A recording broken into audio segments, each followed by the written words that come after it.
진행합니다. 아까 내가 오전 예배 때 우리 유영미 권사 소개하는 거 잊어버렸어요. 저기 앉아 있잖아. 베트남 가서 은근히 나타나갖고, 예, 환영합니다. 예.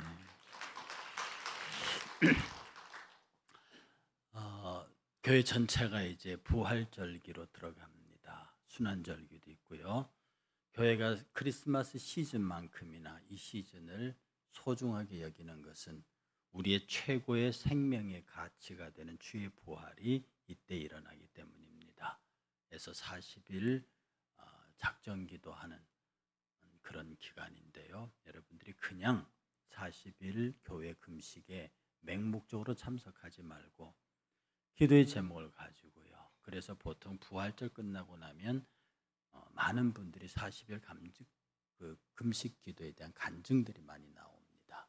우리도 이 기도의 열매를 하나님께 간증할 수 있도록 기도의 제목을 세우시고 40일 동안 서로 돌아가며 하나님께 영광을 돌릴 수 있는 그런 기간이 되기를 바랍니다.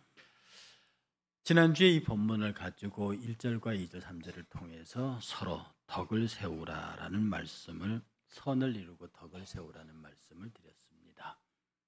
정말로 교회가 선을 세우고 덕을 이룬다는 것은 어쩌면 우리들의 생명 가치를 논하는 그런 겁니다. 그래서 내가 하는 말이 하나님의 선, 하나님의 뜻을 이루고 내가 하는 언행들이 덕을 세우는 것은, 선은 내가 하나님의 뜻을 이루어드리는 것, 덕은 상대가, 내가 마주하고 있는 그 사람이 하나님의 영광을 돌리도록, 그래서 우리들의 공동체가 선을 이루고 덕을 이루는 공동체, 그것이 바로 하나님이 원하시는 진정한 교회의 모습이다. 그래서 우리가 내가 하는 말로 인해서 어떤 사람이 상처를 받았다, 정말 혹시 내 말 때문에 어떤 성도가 상처를 받았다, 이것은 그 말의 옳고 그름에 상관없습니다. 이건 내가 회개해야 할 제목입니다. 사람들이 흔히 하는 말 중에 내 말이 틀렸어? 내가 못할 말 했어? 이 말입니다. 이거는 사회 용어입니다. 이것은 사회 용어고 세상의 용어입니다. 교회에서는 틀릴 말일지라도, 바른 말일지라도 그 말이 형제와 자매의 마음을 아프게 하고 고통스럽게 하면 그것은 덕을 이루는 말이 못 됩니다.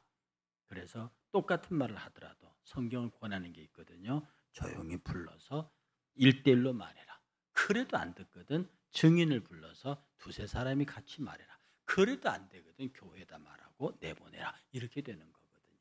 그만큼 교회는 한 사람을 정죄함에 있어서 심중을 기하고 신중히 판단할 수 있도록 그걸 요구하고 있습니다. 왜? 교회의 덕을 위해서, 왜? 하나님의 뜻을 이루기 위해서 그렇다 하는 겁니다. 기억하시고요. 3, 4절에 무엇이든지 전에 기록된 바란 뜻은 주를 비방하는 자의 비방이 내게 미쳤다.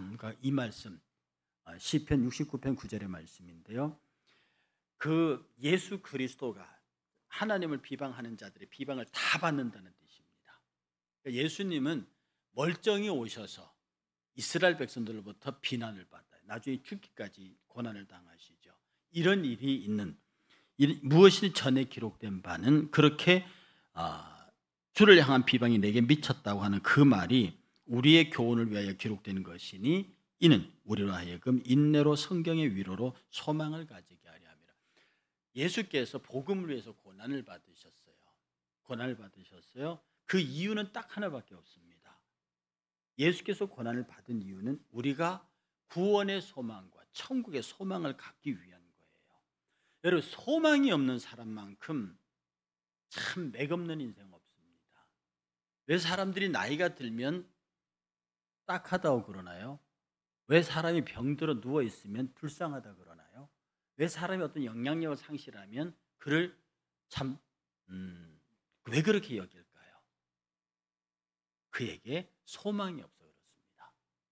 그런데 그 사람이 병상에 누워있는데도 눈이 반짝거리고, 병상에 누워있고 혹은 모든 걸 상실했는데도 그 가슴에 무엇인가 있습니다. 그게 뭡니까? 소망이라고 하는 게 있어요. 그래서 이 사람은 무시당하지 않습니다.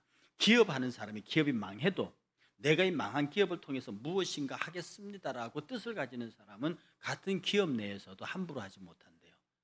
그래서 어떤 분은 망하면 차를 더 좋은 걸로 바꾸고, 부도의 위기가 나면 더 많은 사람들에게 돈을 풀고 다닌대요. 왜? 그래야 사람들이 자기 회사와 자기를 무시하지 않는데요. 세상은 그러는지 모르겠습니다. 그러나 교회는요, 내가 병들고 내가 힘들고 내가 어려울 때마다 상대에게 보여줘야 하는 게 뭐냐면 내가 내적으로 갖고 있는 소망입니다. 나는 천국 갈 거야. 나는 지금 천국을 소유하고 있어. 그래서 예수께서 내가 유대교와 이방인들을 향해서 그 고난을 다 감당했던 것은 너희들에게 소망을 주기 위해서 그렇다. 그러므로 너희들도 서로 인내해서 서로에게 소망을 주라. 서로에게 위로해서 소망을 주라. 그러니 여러분들 같은 말을 하더라도 상대에게 소망을 주는 언어를 써야 합니다. 제가 여러분들에게 상당히 오랜 기간 동안, 아니 처음부터 사랑하고 축복하고 격려하는 말을 하라고 수도 없이 말했지만 지금도 여전히 제 메시지의 변함없는 주제가 뭐냐면 내 메시지를 통해서, 내 이야기를 통해서, 나의 대화를 통해서 상대에게 복을 주고 축복하고 격려 사랑하는, 결국 그에게 소망을 줄 수 있는 내 삶의 가치가 어떤 사람이라는 걸 드러나게 하는 대화를 하라는 겁니다. 사람들이 너 같은 거라는 생각을 가지고 대화하면은요, 말의 본새가 달라요. 당신 같으면 이러고 말하면 그 사람이 말하는 본새가 다르다니까. 그러니까 상대를 귀하게 여기고 상대에게 무엇인가 소중히 여기면 그 사람의 말이 달라집니다. 그런데 내가 함부로 되는 사람이라고 생각하면 함부로 말하고 함부로 행동하는 거예요. 어떤 말입니다. 우리가 말보다도 내 몸짓이나 행동으로 하는 언어가 더 무섭다는 사실 늘 반복하지만, 사람이 자기 의사를 전달하는데 말로 하는 건 7%밖에 안 됩니다. 많으면 10%입니다. 나머지는 90%가 눈빛, 행동, 몸짓 이런 걸로 전달된다. 이거는요, 내가 그렇게 말했다는 증거가 없어요. 그러니까 더 아픈 거야. 말을 했으면 녹음이라도 되지. 행동을 어떻게 녹음을 해두나? 행동은 녹음도 안 돼. 눈빛도 녹음도 안 돼요. 그러니 그 내가 온전히 당하고 변명도 반항도 못하는 겁니다. 말은 말대꾸라도 하죠. 이런 면에서 우리가 사랑하는 내 형제 자매들에 대해서 얼마나 내 말이, 내 눈빛이, 내 행동이 그의 마음에 상처를 줄까, 이것에 깊이 창념하는 대화가 필요합니다. 성도들의 대화는 그래야 돼요. 그래서 어떻게 하든 내 말에 저 사람이 위로를 받고, 저 사람이 잘못했더라도 내 말에 스스로 자기 자신을 돌아보게 만들도록 겸손 갖추어서 그를 나보다 낫게 여기는 대화가 있을 때 비로소 거기에 위로가 있는 겁니다. 위로가 있을 때 소망이 있는 거죠. 여러분, 누구로부터 기분 나쁜 대화를 들어보세요. 내가 잘못했음에도 불구하고 기분 나쁜 대화를 들으면은요, 그거 내게 위로가 안 됩니다.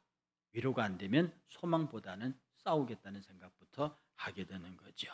그래서 5절은 이렇게 말합니다. 이제 인내와 위로의 하나님. 하나님은 무던히 참아주시는 하나님이에요. 하나님만큼 인내한다. 그럼 참, 하나님 하는 게 인내와 위로의 하나님. 위로는 내 곁에 계신다는 뜻이라고 그랬어요. 위로, 헬라의 뜻이 내 곁에 앉아 계시는 분, 그런 뜻입니다. 참아주시고 내 곁에 앉아 계시는 그 하나님이 너희로 예수 그리스도를 본받아 서로 뜻이 같게 하여 주사. 예수님은요, 당신 뜻도 있었어요. 그런데 당신 뜻을 있음에도 불구하고 꼭 아버지에게 그 뜻을 맞췄습니다. 대표적인 게 뭐예요? 할 수 있거든 이 잔을 내게서 지나가게 하옵소서. 겟세마네 동산에서 얼마나 간절하게 땀방울이 핏방울이 되도록 기도합니다. 아버지, 나 십자가 지기 싫습니다. 이 고백이 얼마나 인간적입니까? 그런데 뒤에 내 뜻대로 마옵시고 아버지 뜻대로 하옵소서. 얼마나 신앙적입니까? 어떤 분이 그랬어요. 이 잔을 내게 지나가, 그 기도 없었으면 좋겠다. 그게 대단히 신앙적인 발언처럼 보이지만 아니에요. 가장 인간적인 발언인 동시에 가장 정직한 발언입니다. 여러분, 하나님 앞에서요, 이렇게 위선 떨거나 이렇게 치장할 필요 없습니다. 하나님 우리가 원래 진토인 걸 아신다고 그랬잖아요. 우리는 거룩하지 않는 존재, 우리가 죄 많은 존재, 우리가 당신을 얼마나 반항하는 존재인 걸 알고 있습니다. 그걸 하나님 앞에 안 그런 척 할 필요가 없다. 사람한테는 그게 통할지 몰라도 하나님 앞에 그게 안 통해요. 그러니 하나님 나 이래요. 나의 교만함, 나 정말 교만한 사람입니다. 내가 정말 하나님 앞에 불충성한 사람이에요. 하나님 보시기에 충분히 매를 맞아도 쌉니다. 내가 스스로 보는 나의 존재의 정확한 표현을요 하나님 앞에 내어놓을 필요가 있습니다. 하나님 정말 이거 하기 싫어요. 내가 이거 우리 후배한테 들은 농담입니다. 주일이 됐습니다. 우리 후배 목사 나한테 한 얘기예요. 엄마 나 정말 교회 가기 싫어. 왜? 정말 교회 가기 싫어. 왜 그랬더니 이 사람도 보기 싫고 저 사람도 보기 싫고 정말 교회 가기 싫어. 엄마가 말합니다. 그래도 너는 가야 해. 왜 엄마? 너는 그 교회 담임 목사니까. 저는 이 농담을요 같은 목사들 모인 자리에서 설교하는 후배가 그 얘기를 했어요. 제가 그 얘기도 같이 웃으면서 곰곰이 생각합니다. 이게 위로가 되냐? 그런데 거기에 많은 목회자들이 그 말에 웃으면서도 웃음 표정이 있잖아요. 씁쓸한 거예요. 그 씁쓸하게 웃는 표현들이 있잖아요. 우리가 하나님 앞에서 정말 내 행동과 내 말이 서로에게 위로가 되느냐? 나는 여러분들의 말과 행동이 서로에게 위로가 되는, 조금 마음에 안 들어도요, 조금 나하고 뜻이 같지 않아도요, 한 번은 어깨를 감싸줄 수 있는 용기, 그 용기가 필요합니다. 딱 쏴버리면 내게 속이 시원한데 내 속 시원한 걸 막고 그의 어깨를 한 번 더 두들겨 줄 수 있는, 이건 대단한 용기가 필요한 거예요.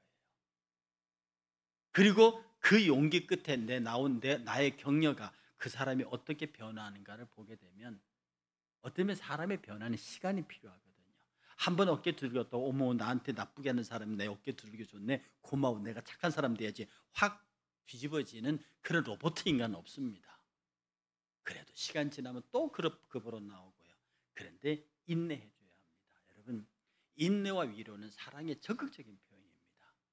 정말 사랑하는 사람을 기다려 줍니다. 여러분, 자식들 무던히 기다려 주잖아요. 안 기다렸습니까? 가끔 때리기도 했지만 무던히 기다려 주고요, 무던히 그들을 격려했어요. 그래서 저 자식이 지금 저렇게 살아가고 있는 거거든요. 여러분의 어머니 아버지들도 엄청나게 기다리셨어요. 엄청나게 참아주셨다고요. 다 여러분에게 진짜 엄마 아버지가 여기까지 분기탱천하게 계셨음에도 여러분 앞에서는 웃어주시고 참아줍니다. 다른 사람은 절대로 그렇게 하지 않을 일을 당신들께서 하셨다고요. 왜? 어머니니까. 하나님께서 우리를 향해서 끝없이 참아주셨습니다. 끝없이 기다리셨습니다. 오늘 우리에게 말씀하시기를, 그래서 너희가 인내와 위로의 하나님, 그 하나님이 너희로 그리스도 예수를 봐 예수 그리스도를 본받아서 뜻을 같이 해라. 뜻을 같이 하는 건요 우연히 툭 맞아지는 게 아닙니다. 내가 맞추는 겁니다. 뜻을 같이 하는 건요, 이 사람도 오 같네 이렇게 이런 게 아니라 들어보니 나하고 뜻이 달라요. 맞추는 겁니다. 맞추기 위해서는 양보해야 돼요. 맞추기 위해서는 그를 인정해 줘야 됩니다. 맞추기 위해서는 내가 어쩌면 손해 볼 수도 있어요. 그게 안 됩니까? 그게 돼야 우리 안에서 위로가 있고 격려가 있는 거예요. 여러분, 위로, 격려, 축복은 내가 다 물러서는 데 있습니다. 분명히 드린 말씀이지만 세상을 향하여 설 때는 감히 세상이 그들이 함부로 할 수 없도록 당당함으로 서야 합니다. 기세당당하게.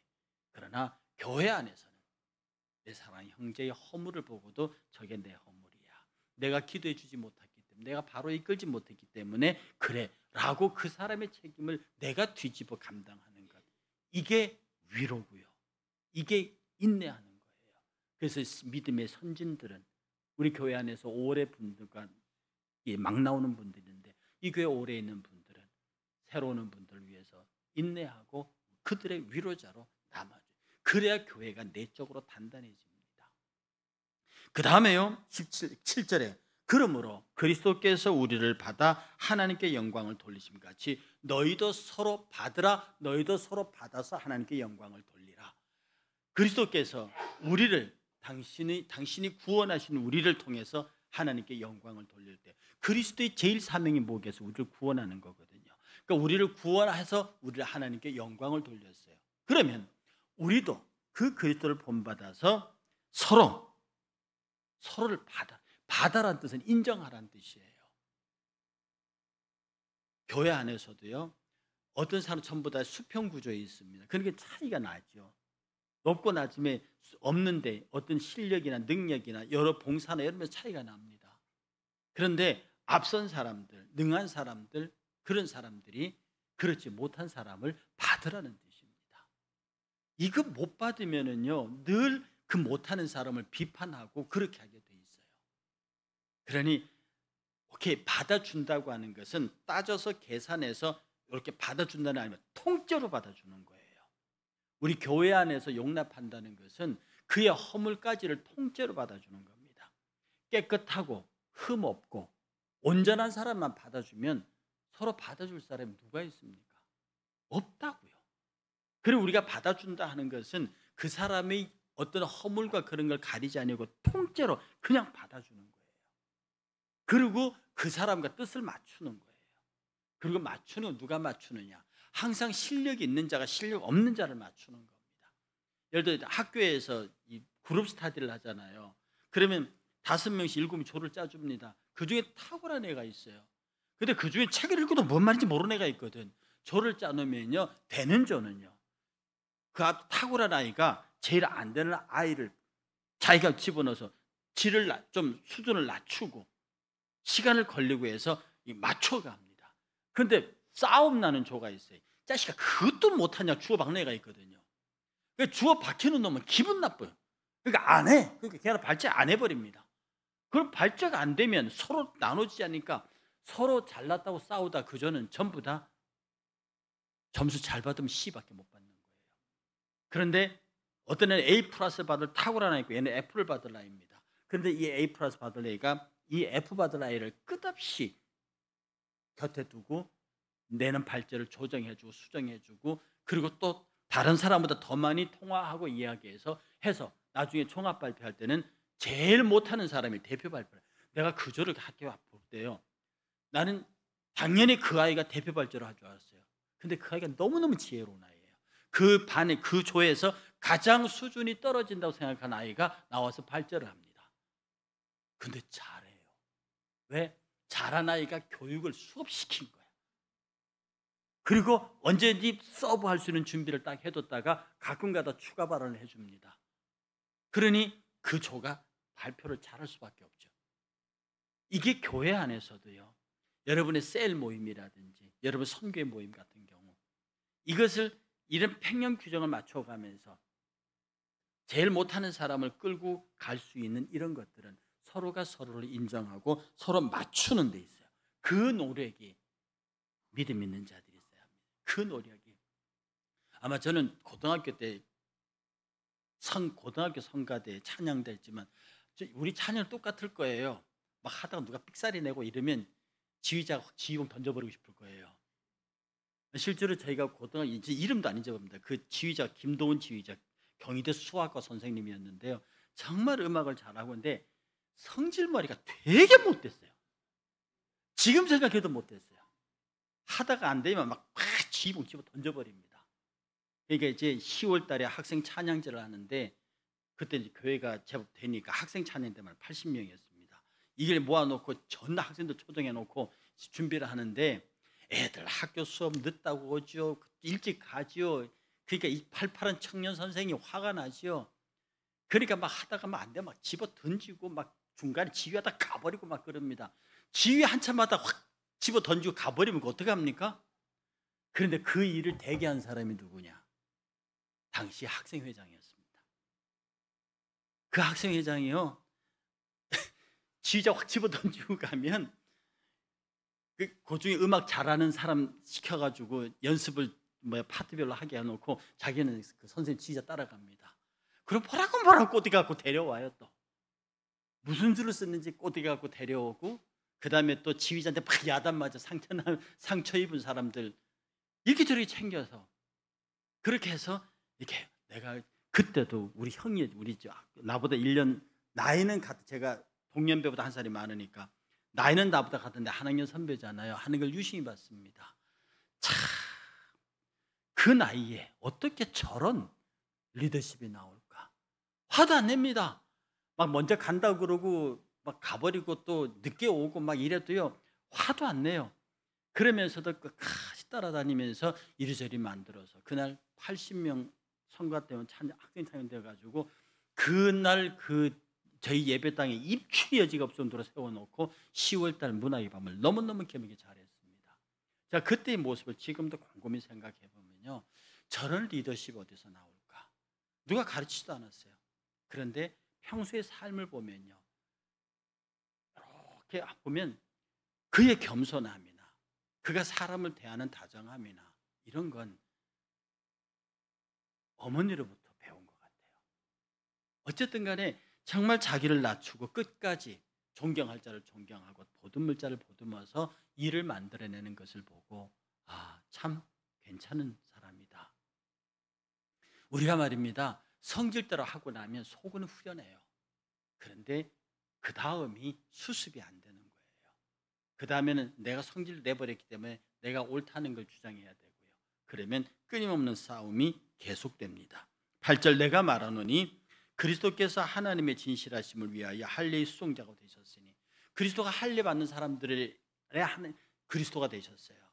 그러면 동시에 할례 받지 않은 이방인들의 하나님도 되셨다고요. 그러니 유대인들도 견고히 세워주고 동시에 이방인들도 견고히 세웁니다. 9절에 이방인들도 그 긍휼하심으로 말미암아 하나님께 영광을 돌리게 하려 하시며 기록된 바, 그러므로 내가 열방 중에서 주께 감사하고 주의 이름을 찬송하려다 함과 같으니라. 예수님이 이방인들은 이방인대로, 유대인들은 유대인대로 당신이 다 챙기셨어요. 모든 구원은 유대인에게서 남이라. 그렇죠. 그래서 유대인들의 율법의 완성이 이루어지도록 잘 만드셨고, 예수님은 유대인을 구원하셨어요. 그리고 그 유대인을 통해서 세계를 구원하게 하셨습니다. 그래서 구원은 유대인에게서 난다는 말이에요. 명심하세요. 예수님은 유대인을 사랑하셨습니다. 그리고 유대인을 구원하셨습니다. 그리고 이방 땅도 다니면서 복음의 빛도 전하셨어요. 당신의 세계는 전도라고 하는 3년이란 제한된 시간 속에 유대인을 세우고 이방인을 향한 길을 여셨어요. 길을 여셨어요. 그렇게 하시고 특별히 유대인들이 하나님 앞에 구원 얻기를 열망하셨고, 그 구원이 유대인을 통해서 이방인에게 전파되기를 원하셨습니다. 그래서 예수님은 유대인을 특별히 구별하셨고요, 특별히 사랑하셨습니다. 그리고 마지막 날에 유대인이 해야 할 역할에 대한 이야기도 계시록에 하셨습니다. 그래서 10절에 또 이르되 열방들아 주와 함께 즐거워하라 하였으며, 또 열방들아 주를 찬양하며 모든 백성들아 그를 찬송하라 하였으며, 또 이사야가 이르되 이새의 뿌리고 열방을 다스리기 위하여 일어나신 이가 있으리니 열방이 그에게 소망을 두리라 하였느니라. 소망이 하나님 곧 모든 기쁨과 평강을 믿음 안에서 너에게 충만하게 하사 성령의 능력으로 소망이 넘치게 하시기를 원하노라. 이방인에게 복음이 전파되고 그들이 구원받게 되는 최종의 목적은 하나님께 영광이 되고 너희들에게 소망이 있게 하려 함이라는 거죠. 오늘 말씀을 전체적으로 정리하면요, 모든 이에게 내가 위로와 소망이 되고 그를 위해서 내가 인내할 수 있는 사람. 오늘 이 시대에서 가장 필요한 게 기다려주는 겁니다. 오늘 이 시대가 가장 필요한 게 인내하는 거예요. 지금 우리 대한민국 전국을 보잖아요. 여러분에게 말씀드리는데 우리 교회 안에서는 절대로 정치적 얘기를 하시면 안 됩니다. 그냥 개인의 소신을 갖고 뭐라고 하는 건 상관없지만 교회 안에서 이 정치적인 이야기를 가지고 선교회나 모임에서 논의하시면 안 됩니다. 만약에 우리가 아예 좌편향 교회로 가든지 우편향 교회로 가서 반대편향 교회 다 교회 나가시오 이러면 모르겠거니와, 그렇지 않는다고 하면 교회 안에서 아무리 내가 정치적인 색깔이 있더라도 그것을 주제로 가지고 토론하면 안 됩니다. 우리는 기도할 뿐입니다. 그런데 이 전국을 보면서 있잖아요, 기다리지 못합니다. 기다리지 못합니다. 정말 정치인들이 인내 없습니다. 그리고 그들에게 하나님이 없는 듯합니다.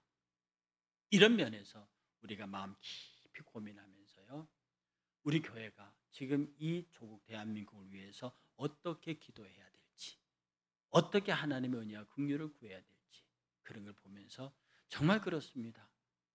미국은 새로 트럼프라는 강력한 리더가 나타나서 세계를 쥐었다 폈다 하는데 우리는 대통령도 없고 국무총리도 없고 국방장관도 없고 행자부 장관도 없고 경제부총리가 지금 대통령 대행을 하는 북한은 지금 저기 이제 해외 전쟁에 참전시켜서 현대전 경험을 하고 있고 그들이 이제 종전되면 들어와서 북한 땅 전역에 배치돼서 현대전을 경험한 병사가 될 텐데 옛날에 김일성이가 살아있을 적에 우리 한국군은 왜 무서워했느냐? 한국군의 전군 지휘관들이 다 월남전 실전 경험자들이었어요. 당시 북한은 실전 경험 지휘관이 하나도 없을 때 대한민국 군대는 전부 월남전 실전 경험을 갖고 온 현대전 경험자들이었거든요. 그러니 무기에도 불구하고 당시 한국 군대는요, 제가 군대에 있을 때마다 전부 다 월남전에서 돌아온 사람들, 그 사람들은 눈빛부터가 달라요.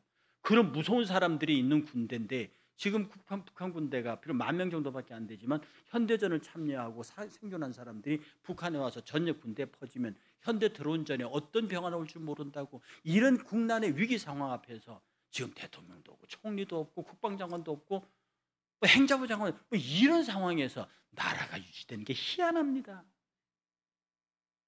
제가요 새벽마다 기도할 때마다 하나님 기적 아니고 이거 안 됩니다. 우리나라 주식시장이 그대로 유지되는 게 너무너무 희한한 거예요. 마치 아무런 전쟁이 없는 것처럼 우리 백성들이 편안한 게 너무너무 신기합니다. 제가 옛날에 미국에 있을 때요 미국 친구들이 그랬습니다. 니네 나라 참 희한하다. 대통령이 월드컵 4강전 경기를 구경하러 일본 가셨어요. 그날 서해에서는 전쟁이 일어났습니다. 일명 서해해전이라 불리는 해전이 서해에서 일어나고 있는 그날 우리 대통령께서는 비행기 타고 도쿄 가셨다니까. 그래도 대한민국 백성들은 대통령 왜 도쿄 갑니까? 누구도 얘기 안 해요. 서해에서 전쟁이 일어났나 보다. 일어났나 보다. 그날 외국에서는요 한국에 전쟁이 일어났다고 난리가 났는데 우리는 아무런 일이 없습니다. 너무너무 신기해요. 미국에는 나도 잘 이해를 못했는데 한국에 전화 오면 걱정하지 말래요. 세상에 전쟁 난 나라에서 걱정하지 말래. 대통령이 전쟁한 거 뻔히 보면서도 도쿄 축구 구경 갔는데도 아무 일이 없대요. 막강한 나라입니다. 대단한 나라입니다. 하나님이 지켜주셔서 그런지 모르겠지만 여러분 우리가 이 시대에 조금은 인내하고요 조금은 상대를 이해하려고 그렇게 배려하면 모든 분쟁과 모든 갈등은 기다리지 못하는 데서 오는 겁니다. 인내 부족에서 오는 겁니다. 상대 이해도 인내에서 오는 거거든요. 어쨌든 사랑하는 여러분 정말로 소망의 하나님이 모든 기쁨과 평강을 너희 안에서 충만하게 하사 성령의 능력으로 소망이 넘치게 하려 합니다. 성령의 능력으로 가득해서 서로 축복하고 부탁합니다. 서로 축복하고 사랑하고 격려하셔서 그리스도 안에서 소망의 기쁨이 충만한 교회 우리 교회 이기를 주의 이름으로 축복합니다.